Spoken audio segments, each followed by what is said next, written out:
because I always wanted to know what genius was. Genius is oops.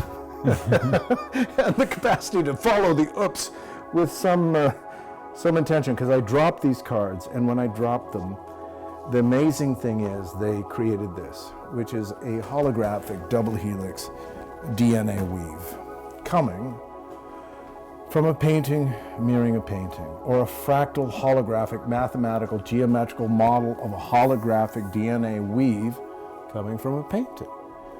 When people wonder where the science is, this is pure science, because this is essentially not being imposed on by a Western artist. This is actually the revelation of sacred geometry, because all of the iteration is the phoenix, meaning that all qualities are an iteration of wholeness. This is a holographic mathematical geometrical model of the DNA that shows us the egg, the fire, and the weave. It also shows us this direction. Do you see the slit eyes and the slit mouth of the alien that we see over and over again? That's very important, because these slit eyes and this slit mouth repeats over and over again, as if to tell us that the face of the alien or the ancestor is actually a misunderstanding of the nature of the holographic DNA.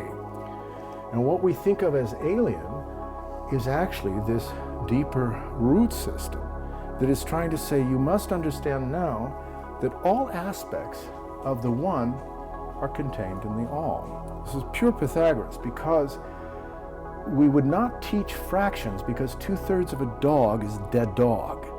Everything that is of life is of holistic or whole numbers. And that's what's very interesting here, that this is actually the relationship of the iteration of the one over and over again that establishes the DNA.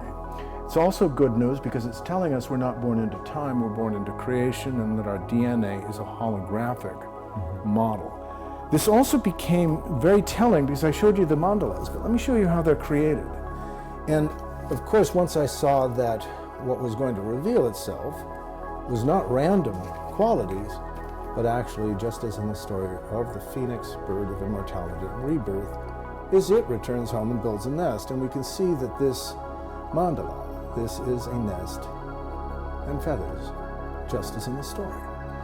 But once the nest was built, it erupted into flames. I pulled out the cards, you see, and it erupts into flames. And I can't figure out how you would figure out how to figure this out, because it blossoms. Now, we're being told in the language we saw in the film E.T., in a mathematical fractal geometrical model of creation that is told through what? The act of creation. This is a painting. A painting is an act of love. It's an act of devotion, of discovery. It's not something that's illustrated. It's something that is quite literally drawn forth. So how is this not telling us that you are born as creation, whole and holy, composed of this archetypal structure that finally is going to hold the blossom? And why this becomes so imperative is that we can tilt up and see the blossom there. And when we look around the environment, if you look into that room as well, you'll see that these mandalas and the DNA show us, you see this relationship. This is created. This is created from this, is created from this. Now this is the one, creation, creating iteration, not incompletion, that holds the structure that finally blossoms with the Hopi Indian scent.